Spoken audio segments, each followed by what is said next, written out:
your director, Paul Feig.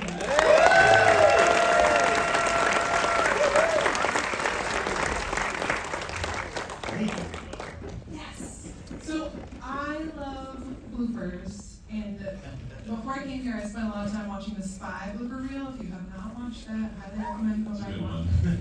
But watching this, one of the things I love that you do with your actors is kind of toss out lines on the fly. Can you talk a little bit about, you had two pretty strong comedic performers, a whole host of them here, but Awkwafina and Mr. Sina also seem pretty adept at that. Can you talk a little bit about if they did improv on the fly, if you did a little tossing out lines, how that worked? It's everything really. It's a big free for all on the set because basically, we write the script, make sure it's great, then I'll send it out to a bunch of joke writers that I know, just go through it and find other jokes. They'll all kind of send them to me. I compile those, so I got those when I go to the set.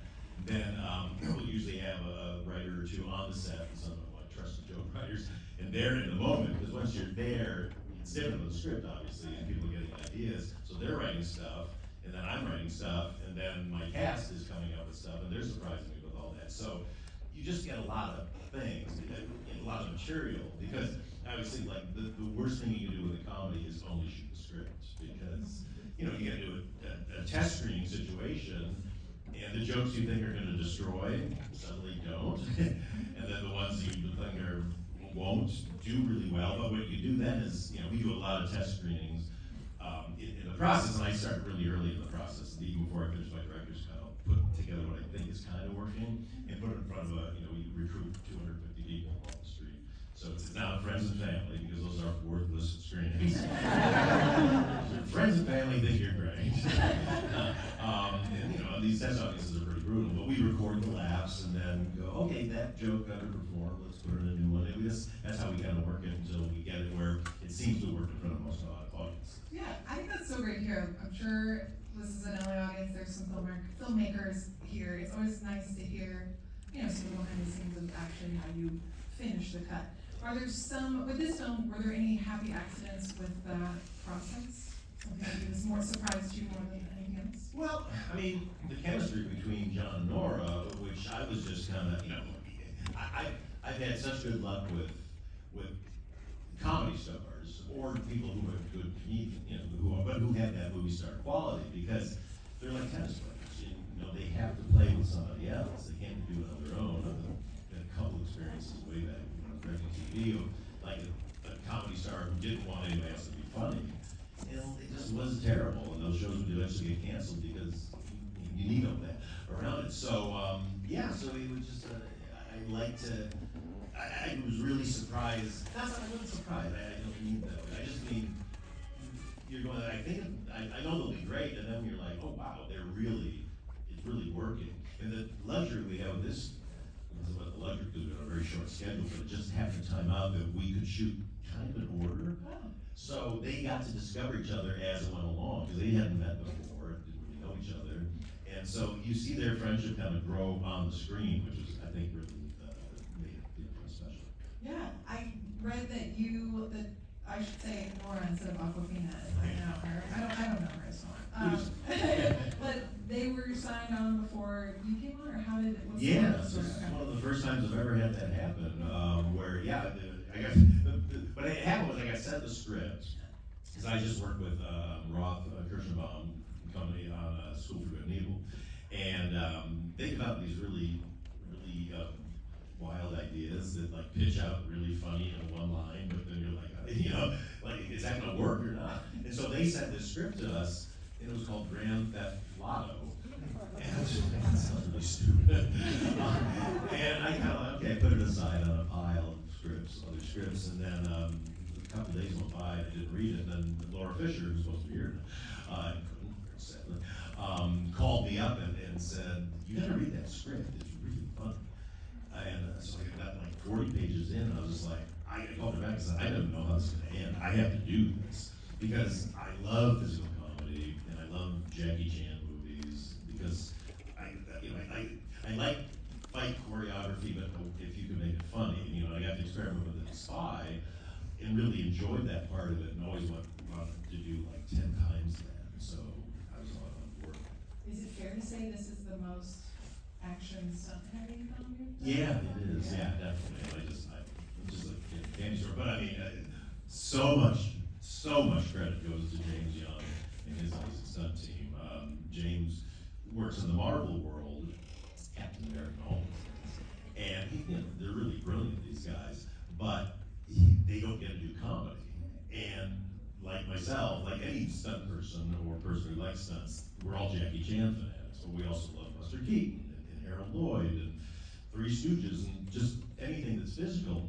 And so when I talked to him, we were interviewing him, because my other stunt director fell out, he was just, his mind was exploding. He's like, I've wanted to do a movie like this forever. And so those guys came in with such creativity and excitement. I was just like, man, the sky's the limit, go for it. And so they go off and they choreograph their scenes kind of in their facility with like cardboard boxes that are on the walls. And they kind of film it with an iPhone and cut it together and then bring it to me. And then I'm like, oh, let's try this, let's try that. And I go to their studio and we're experimenting with different things to try to up the jokes and go with different physical comedy. And like, what we tie her under her back? And can we do that? And he's like, oh yeah, sure. And that's how it kind of builds. And then I'm just, just so happy with the level of it. Every time I watch, I just have fun watching it. Right. Was there, for your stunt coordinator, was there a sequence he was particularly jazzed about? Because I feel like in the script, the yoga, I think yoga moms, yoga ladies, and the dojo. The dojo. I mean, on paper that just seems. Yeah, that was our favorite because that's the most Jackie Chan of all, because she's going in a situation she has no idea what it is. She doesn't know what's happening, and it's overwhelming odds, and it's just the kind of mayhem. The fun thing with this was in the beginning I had a lot of stress because I was like, well, if they can legally kill her, if she's outnumbered, they would all just gang up and kill her. But then realize, no, you only win the money if you're the one that does it. So that allowed us to do all this stuff because everybody else is going to be trying to keep the other person away, and so that allows her to kind of be able to navigate through it. And it's really fun if you get to watch it again or a couple of times to watch the background people, and especially that scene how they're killing each other while they're trying to get to her. It's just I really love it. But yeah, I think that was our favorite one to put together. Yeah, I was in the opening sequence. Great use of Sean Scott, yes. When I first saw it, I was like, oh, Sean Scott is in this, yay! And then, but great use of him. I was thinking too with the extras, the background kind of running at him. What's like the most use of background, like the most unique use of background you've ever experienced? It looks like you've had a lot of films that are ensemble, and there's unique uses of background. Yeah. Are there like gradients of them? Because I remember one of your first films with a food fight with kids and like the background. I'm just wondering that element that we don't often think about and I don't appreciate if there's something fun with background that you have to do. Yeah, well, it's fun, but it's nerve-wracking too because when you get that many people, background artists, anybody filmmakers here, God bless them. Background artists are nice because when you got a lot. Because I'm so focused on the performance of the people, my stars, and so we get back to the editing room, it's like, oh my God, that guy right over her shoulder is like mugging or doing something. We paint him out, and we darken him out. So it was kind of nerve-wracking. But what was great is so many of our extras were stunt performers. And they were so happy because a lot of the people who have lines or bits are stunt performers, not my main kind of supporting cast, but just kind of the one-off moments, like the we break a leg bitch, that one, like she's just a stunt performer who's so happy to get to have that moment. And the guy who plays the teacher in the dojo, that's actually Chris Pratt's stunt double. Yeah, he does all his stuff, and so he got to act and do all that. So they were so excited. It was so fun to pick up on their energy, and they were good at it. And, so it just made it really a joyous experience. The world that is built here is pretty interesting too, because I was just thinking about the weapons, not guns, and like the various colorful things. Was there a most unique prop or a favorite element in that sense that you got to? Well, I think for me, I would not have done this movie if guns had been allowed. And when I read the script, that was the first thing I was just like, oh my God, this is brilliant. Rob, and all credit to Rob Yesko who wrote this crazy ass script. That he did that because with guns it wouldn't have been fun, because it'd just be too easy to kill somebody, and it says all that, I don't like gun glorification and all that. So this just made it really fun to, like, you know, I mean, there's a lot of cleavers that show up in this movie, because I find cleavers kind of fun. They look good when they hit the wall. Yeah, so I like that. I mean, I actually am very partial to, in that very last thing we do with the great Murray Hill as Johnny Grant, just that flamethrower makes me laugh. The very first thing we shot on the very first day was that little thing at the end. And Murray Hill, I don't know if you know Murray, who's one of the greatest performers ever. He's like, okay, you can do this flamethrower. He was just like, what? And he was so scared of it, but then suddenly he's like, wielding it like crazy after 5 minutes. So watch out for Murray Hill. Something great for the resume, right? Actors very Special skills, horseback riding, flamethrower. Yeah, you mentioned Murray Hill. One of the things I love about your films, or at least someone who's watched them and enjoyed them, is I feel like there's a set of Paul Feig players. Yeah. Like there's a set of people, you've recognized some of the cast he uses in his films. Can you talk a little bit about how you like to bring in people, when it's, whether or not there's a role for them, or how you kind of bring in your favorites? Well, I refuse to waste any role. If it's a one-line role, sometimes there's not even a line in the script. I'm just like, come with us. And this movie benefited a lot from a TV show that I produced and directed a bunch of on Fox. They just canceled during the writer's strike. Called Welcome to Flash. And that's where Sean was in, Sean William Scott was in it, the casting assistant, Taylor Ortega was in it, the Uber driver Holmes was in it, and Crystal, who plays the tour guide on the bus, she was in it. So what I like is, I always want to discover who are these utility players, who are what I call money in the bank actors, because they'll come in with nothing, and they'll turn it into something. You see, some of those bloopers. It's fine. I never normally would do bloopers at the end of a movie, but this movie's so nuts that it's not like putting bloopers in Schindler's List or something. It's like, okay, I think we can suspend belief enough to know that everybody had a good time. But it's just nice to see them doing it. Yeah, and as my movies progress, you'll see sort of my money in the bank players kind of change and shift. But it's fun to do TV shows and discover new people where you can get more new people on a TV show, because it becomes like a farm team for me, and you're like, that person's great, that person's great, let's bump and watch the movie. Right. And I don't know if you noticed, Paul does make a cameo. Did you guys see that? Yeah, of course you did. How do you decide, when to do a little pop-in? The last, this movie, and then Simple Favor 2 coming out soon, it was only because that gag was written on the set. And so I just thought, oh, that's so funny that he gets sued for copyright infringement. So I was like, oh, somebody's got to bring the thing out. Like, we need a lawyer. And he's like, I'm the only guy, because I always wear a suit and tie on the set. So it's like, well, I guess it's me, because I'm the only guy in a suit and tie. But my hair's terrible. I haven't got a haircut in a long time, so it is very shaggy looking. That makes sense. Well, you bring up two, like, lawyers, bureaucracy, LA stuff. One of the things I loved are the poking fun, a little bit of poking fun of the industry, a lot of poking fun of LA. A little both. Was there a favorite aspect of taking jobs at both things? Well, I mean, I having been an actor for 15 years, the bad audition scene and being charged to see a manager, I went through it. I'm sure a lot of people in here went through it. When you first get in, it's like, oh, I guess I pay them. Oh, I'll use your photographer. What? How much does that cost? So it was really fun to kind of send that up, and good old Michael Hitchcock. Who else would you get for a sleazy manager casting director? Yeah, so that was really fun. And it was, the thing about this movie is, I don't like any movies to be too bleak. This is fairly dystopian, this movie. And we shot it in Atlanta, which, that's why I actually had that line that we cut out of the movie, put in the bloopers. So I was like, if we don't get away with it, I have to have somebody has to cop to it. So that John said it looks like Atlanta. But, we gotta be honest here, Hollywood Boulevard is a shithole, right? It looks terrible. And so we wanted to make sure it looked like Hollywood Boulevard, but then I was like, I don't want this movie to be so down. So since it's a little in the future, like every year has like a new style thing, or fashion. So I thought, said that Renee Calvis, my great costume designer, I said, well, maybe this is a year when everybody is wearing bright colors. And so we just kind of engineered everybody's look to have bright colors, and the background artists have bright colors, just to make it a little less oppressive to watch. I like that. I appreciate it. One note or one detail I read about was the wax figures.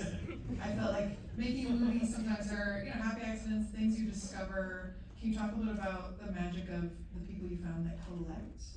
Yes. Yeah. Well, the whole thing was we had to have the worst wax figures of all that. Just like, we had some that were being made for the prop people. They would bring out like it's too good. It's got to be worse. Like the Kardashians look. I don't know. Cher needs a rabbit or something. I don't know. But I was like, good. That's appropriately shitty. But then we needed a lot for the background. And, our budget was limited on this one, and we discovered this guy who collects wax figures from across the eras. And he brought in all those things, like the Bill Clintons and all that stuff. We were all in there, and some of them are worth tons of money. One of them got broken, and the guy was literally in tears, and I felt terrible. But somebody was moving it, and dropped it, and all that. So but it was interesting that somebody lived with all these things. Right now we have a bunch of other questions. Where does he keep them? I'd be fascinated though. Like dolls. He's a lovely guy. I mean, he's like this is Price and House of Wax. Like, he lures people in and they never come out. I just love those little details, like when you never know what's going to happen when you're making a film. There was one thing I liked that you said was there's a difference between kind of action and mayhem. I think this film obviously balances a lot of that. Can you talk about how you push it but not too far? Yeah, well, to me, mayhem is meaningless action. And it's funny what my wife Lori, like I'll be watching just like a cool action movie that's just like solid action. The cool stuff's happening, and I look over, she's on her phone, scrolling. I'm like, look at all this cool action. She goes, I'm bored. Like, when do they start talking again? And I get that. And so, especially for doing comedy, it has to advance the story, or it has to be character based, or it has some joke in it. And so for me, it's just like we shoot a lot of stuff, and then it's really when do we feel like we're just creating mayhem for mayhem's sake, and we're not getting a laugh or learning something about the character, or the character's learning something that we're picking up on. So it's just kind of pairing out all the just meaningless stuff. Yeah, makes sense to me. Even though I can watch John Wick, just action, right? We can always watch. See, I love those movies too. So, but it's comedy that becomes like a different. Yeah. Talking a little bit about poking fun at the industry just made me think of John Cena and Nora, even though I don't know where's that. She's Nora Queens. Yeah, poking fun at each other. Like Simu gets in on the fun. Sean Scott, obviously. Was there kind of something you loved most about your actors being very game? Can you tell from like the jump that it's going to be an easy sort of? Yeah, well, I mean, because I've never worked with Nora. I know I've known her for like 6 years, and we were always like, "Oh, we got to do something together." And we couldn't figure out what it was. But John, I never met. And I was a fan of his because I like that guy's really funny. But you don't know what somebody's an action star. Even though he does comedy, you don't know. Like, are they going to be like, "Oh, I'm not going to do this, I'm not going to do that, can't maybe look like this." And my very first Zoom I had with him, just to meet him and see if he was cool with working with me. First thing he says, he goes like, "Look, I just want to get this out of the way. You do not have to make me look cool in this movie." And I was like, "You are my hero." Because I'm not going to. In a shitty suit. It was that, like, when somebody comes in just like ready to go, vanity is the enemy of comedy. It's the death of comedy. You get some people like, "You grease the camera up," it's like, okay, you're killing me. You have to have the confidence to look bad, because then you're going to look good because you're so likable and people are so rooting for you, or rooting against you but loving you at the same time, like Simu's character. And I got a tip I had to Simu, who delivers probably my favorite joke in one of my movies, which is the LaCroix joke. Because it's the stupidest joke in the world, and he delivers it with such conviction and anger. And I just like, you win the golden prize for that one. I also really loved how the insults directed to John Cena got progressively more insulting. Like, looks like an ear. Ear face. Or something. So it's fun to know that the people, didn't take you seriously. He has no compunction on it. He loves comedy. Yeah. When we were standing around, we were shooting that last scene, the fight with Simu. which was a lot longer than the choreographed and all, so it became mayhem. I was like, so you did martial arts, all this stuff? He goes like, no, none of it. He goes, I didn't care about that stuff. He goes, I just want to do comedy. I just love comedy. I was like, God bless you. So he's doing it. Yeah, you made him look good. Yeah. Machine Gun Kelly, I also don't know personally, so I can't use, I don't know, I forget his first name. Thank you, Colson. He's MGK now. Yes, okay, good, MGK, my apologies. He seems great also, I don't think I'd seen him in. Another game person. I mean, you know, there was a cameo written in, but it was a cameo, I say it was, but I was like, I've seen this person cameo a million times, it's not special when they show up anymore. And so we're like, who can we get to surprise it? We're just sitting around, and it was Jeff Kirschenbaum was talking to Machine Gun's manager about something else, and heard that he was like, yeah, you know, Colson's kind of up for doing something funny, making fun of himself. And we're like, well, that sounds like catnip to me. And so I had to Zoom with him, but he was just about to do a concert, so he was cool, but he was kind of in rock star mode. And so I was like, okay, well, yeah, I'm glad he wants to do it. He's just like, I want to make sure it's funny. He's like, oh, that's great, yeah, we'll make it funny, I swear. And so, but when he came to set, I was just like, I don't know what to expect. Like, this could be a rock star. And the minute he showed up, he was like, what are we doing? He was just so excited, and you know, look, we shoot him in the face, we drag him downstairs, and hit his head down the stairs. You know, so he just had no, and that was a lot of him improvising. I mean, that was a real free for all. That whole scene at the door. You know, you see some of the stuff. It got so dirty at one point, and I'm just throwing out ridiculous jokes, but he, you know, I just love the guy. He's just really great. Yeah, I feel like that comes through, right? You feel like that cast had a good time. Well, that's the fun about getting into comedy is you discover there's a lot of people who are funny or have a really great sense of humor about themselves, and that's my favorite thing. Is like I want to meet people who I have an image of being really serious, because I generally find out they're funny. I mean, it's like Michelle Yeoh. First time I met Michelle Yeoh, Lori and I were, fanatical about Michelle Yeoh for years. We love Hong Kong movies, you know, so we watched them our whole marriage. 30 years next month. And, you know, but Michelle Yeoh's always so tough and cool and everything. So I was just like, wow, she's great. So we were doing Simple Favor, and Henry Golding was in it, who had just done Perfect Asians. And one night he calls me and he says, hey, I'm going to have dinner with Michelle Yeoh. She's in town shooting Star Trek. Do you want to join us? I was like, wait, does Michelle Yeoh exist? You know, it's kind of like there's certain people who just go like, well, they're not real people or something. And so I'm like, then I'm really nervous, like, oh gosh, she's going to be like, punch me or something, exactly. And I sit down at the table, the warmer, she's like funny, and I mean, we have hit it off like immediately. She's so funny. So that's why, you know, I know put her in Last Christmas, you know, because in later you have kind of a comedic role. And it's fun. Statham was the same way. Statham fanatics. Again, Lori and I watched everything he's ever done. Yeah, and back like it was right after when I was doing The Heat, and you know things were going okay in my career. So I was like, you know, I can actually summon some movie stars to go have a general meeting. As you should. Yes, and I was like, I can meet with Jason Statham. So I invited him to come in, and same thing. I'm like, oh, he's gonna be so tough and mean and all this stuff. And I walk out the, hey Jason, hey man, a big smile, and so it's just fun because then you can tailor stuff to either what's funny about people or they'll let you make fun of that persona. Yes. Cool. I'm gonna go out on a limb, even though it's still on subject. I think Spy is the best use of Jason Statham. It's just what you get him to do is delicious. Let's do Michelle Yeoh, Jason Statham, everyone else, Spy 2. Yeah. John and Nora. Yep. Load them in. Well, kind of.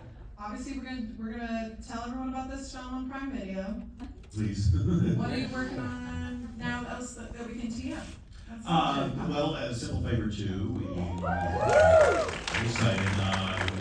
We shot it all in Italy, and I just finished my second cut. We did a first test screening a couple weeks ago, my first cut, and we scored very, very high. So I'm really relieved because I've never done a sequel before, because I'm terrified of sequels, because I've seen so many bad sequels, and I don't want to make one, because I think it just back poisons the thing that everybody liked from the first one. So, but So we worked really hard on the script that we threw out. We had a script that got greenlit, and then during the writer's strike, I was just kind of like, felt something wasn't right yet, and so we kind of threw out about 70% of the script and rewrote it. Just because a lot of people were waiting, people were excited in the social media. They're talking, "Oh, I can't wait for it because this, and this." And I was kind of like, I think what we have isn't going to be what they want. Not that I don't want to completely service people, but I also don't want to pull such a left turn on people that they're like, no, we don't like it. So I'm really happy. Like this first test screening we did have, I think 70 or 80% of people had seen the movie and they were really excited about it. So it's very fun. So that'll come out, I don't know, sometime next year, early next year, hopefully. Nice. Yeah. Well, until then, I hope you all had a wonderful time. Feel free to spread the word.